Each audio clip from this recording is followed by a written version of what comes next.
Nibi biganiro biri kuba mu gihe hakiri intambara n'imbunda. Abaturage ba Kongo bibona nk'uko babona ibyatsi. Oya, ariko abantu bitwaje intwaro babyibuke neza, ntitugomba kwibagirwa ko turi abavandimwe. Ariko izi nzira z'ibiganiro turi kugeramo zatumye habaho intambwe nziza. Njye nashyigikiye ibiganiro by'abahuza ku bijyanye no guhagarika imirwano ndetse no kurekura imfungwa. Nashyigikiye kandi ibiganiro twagiranye mu nama zitandukanye, harimo inama imwe gusa itarabasha gukorwa neza. Tariki 24 Nyakanga tumva amakuru yose azatangwa. Tugomba gufata byose nk'intambwe iganisha ku iterambere, kuko tugomba kuba abantu bafite intego. Gutsa ko baze imyaka 30 nkorera muri uru rwego, kandi nabonye abantu bavuka ndetse bakabaho mu gihe cy'intambara. Abana bavukiye mu ntambara, ababyeyi babo babayeho mu ntambara. Ni ngombwa ko ikibazo kirangira kandi ibintu bigahinduka. Kuko nabivuze mbere, n'ubuyobozi buriho ubu ndetse na Perezida wa Repubulika basanze ikibazo cyaraswe n'abayobozi babashinzwe. Mpamvu iki gihe tugomba twese guhaguruka tukagira uruhare mu gushaka igisubizo. Yego, iyo ngiryo rero ni bimwe mu biganiro umuvugizi wa leta ndetse akana na minisitiri w'itumanaho muri Repubulika Iharanira Demokarasi ya Kongo, Bwana Patrick Muyaya, ubwo yaganiraga n'abanyamakuru muri iyi minsi ishize. Rero reka tugaruke ku bibazo bikomeye cyane bihaya muri Repubulika Iharanira Demokarasi ya Kongo. Turebe se gusaba ko AFC 23 yitabira ibiganiro hagati yayo na leta ya Kongo si nko gusaba ko u Rwanda narwo rwabyinjiramo. Ese ko hari ukuri kwihisha inyuma y'amatsinda yitwaje intwaro koko? Iyi mitwe yitwaje intwaro koko hari ukuri kundi tutavugwa? Hari ukuri tutamenya? Hari ukuri tutabwirwa? Ese ibiganiro bya Doha na Washington bisobanuye iki ku hazaza h'igihugu cya Repubulika Iharanira Demokarasi ya Kongo?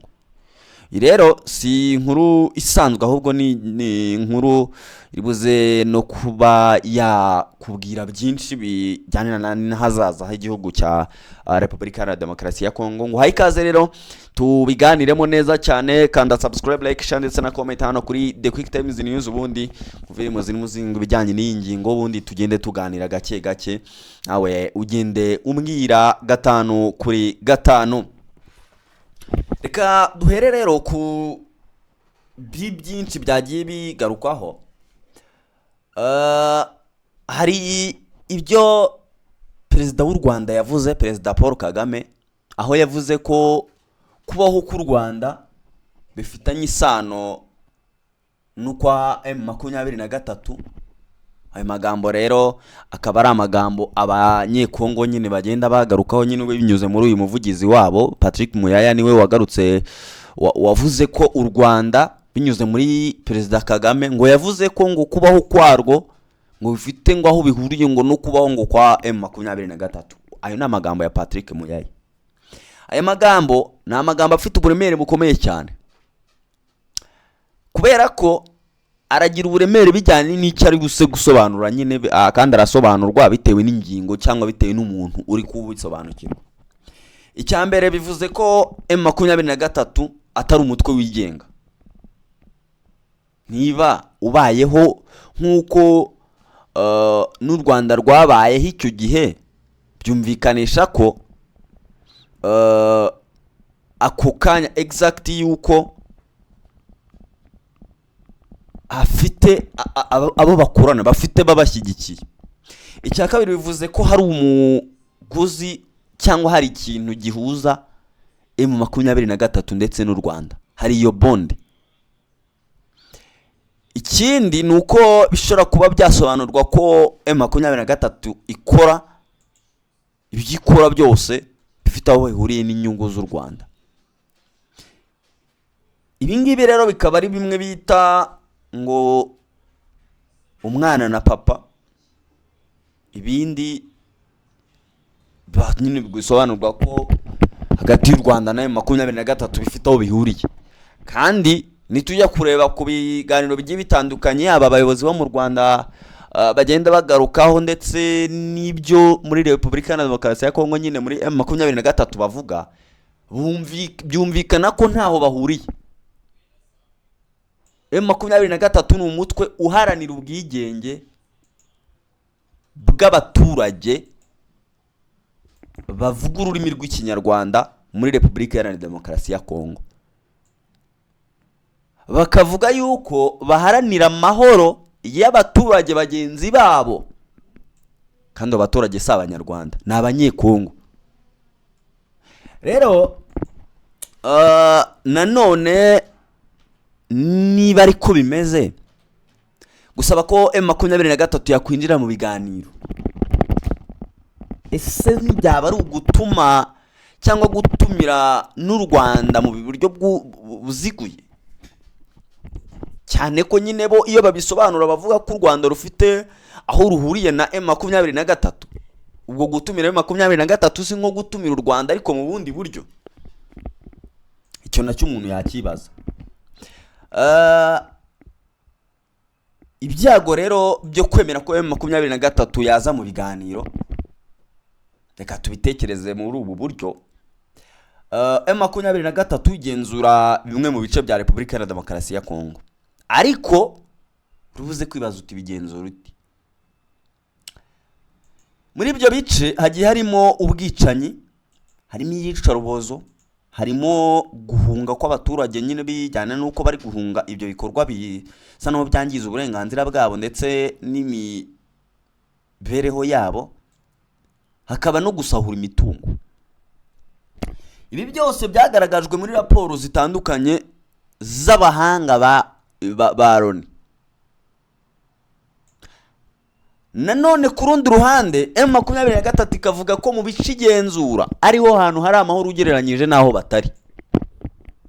Cyane ko twagiye tubona video nyinshi zitandukanye ku mugani wa undi nta foto nta cyabaye.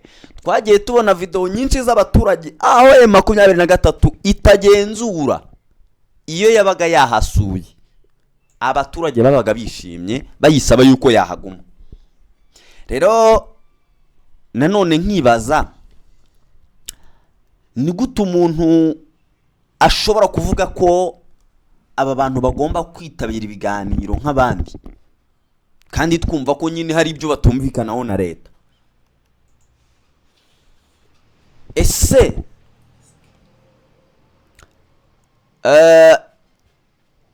icyo gihe ntibaba bemeye yuko ba baturage bahora bavuga yuko barenganywa?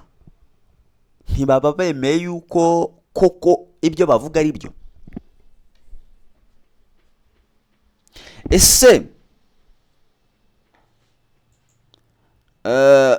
ntibaba bemeye yuko M23 irwanira ukuri?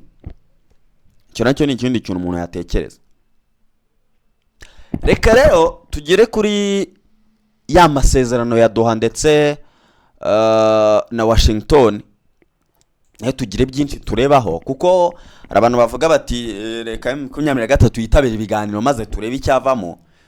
Ariko se ntimwigeze mwumva ibyabereye i Doha? Ibiganiro byarabaye bifata n'imyanzuro. Washington ibiganiro byarabaye bifata n'imyanzuro. Za Montreal ibiganiro byarabaye bifata imyanzuro, ariko iyo myanzuro ishyirwa mu bikorwa. Hanasinywe n'amasezerano agizwe n'ingingo zigera ku 8.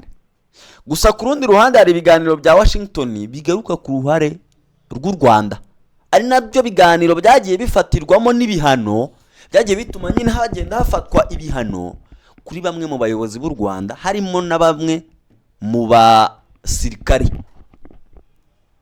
Ibi bivuze ko ikibazo kimaze gushyirwa mu byiciro bibiri. Icyiciro cya mbere y'u Rwanda n'urwego mpuzamahanga, M23 urwego rw'imbere mu gihugu. None se kongera kubishyira hamwe mu biganiro bishya ntibyakongera gutera urujijo, cyane ko twabonye ko kumvikana ubwabo bidakunda? Icyo ni ikindi umuntu yatekereza. Uruhare rero rw'abanyekongo batitwaje intwaro, abaturage basanzwe. Perezida wa Repubulika yavuze ko ashaka gutegura ibiganiro hagati y'abanyekongo batitwaje intwaro, ngo n'abaturage basanzwe abasivili. Ibi biganiro bikazaba bifite igisobanuro kimeze gite?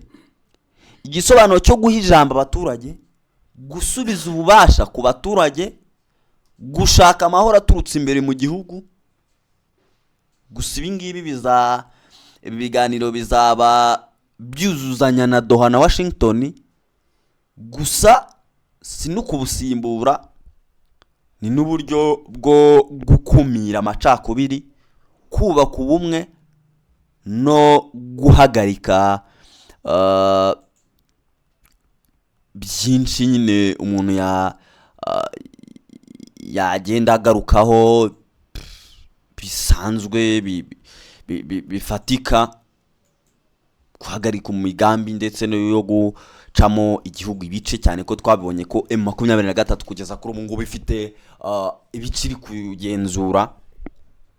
Rero icyo umuntu yafata nk'umwanzuro kuri iyi ngingo nuko nyuma y'imyaka irenga 30 y'intambara y'igihe kirekire, bavuga ko igihe kigeze cyo guhaguruka bakarengera igihugu ndetse bakanamagana abashaka kugisenya.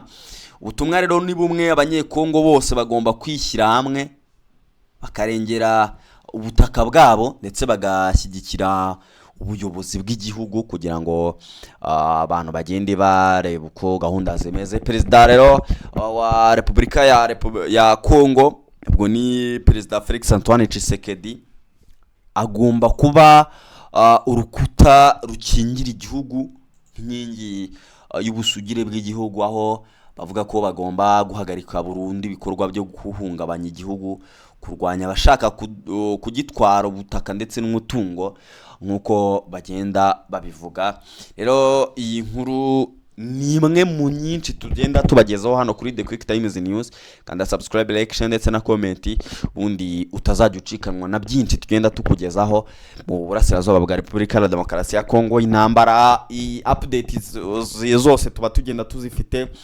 M23 tugenda isohora amatangazo, genda ikora ibikorwa bitandukanye, nabyo tugenda tukugezaho mu buryo butandukanye kandi bugezweho, buryoshye, bwihuta, nyine byumvikanisha ko buri muntu wese aba agomba kugenda abona amakuru mu buryo butandukanye kandi bw'ako kanya bugezweho. Rero kuba warakande subscribe nibyo biri buze kuguhesha itike yo kuba wakurikirana aya makuru yacu ndetse n'ibindi, ubundi ukagenda uryoherwa n'ibindi byose bigenda bitandukanye tugenda tukugezaho. Twagarukaga ku kiganiro nyine cyo umuvandimwe witwa Patrick Muyaya, akaba minisitiri w'itumanaho muri Repubulika ya Demokarasi ya Kongo, akaba n'umuvugizi wa leta.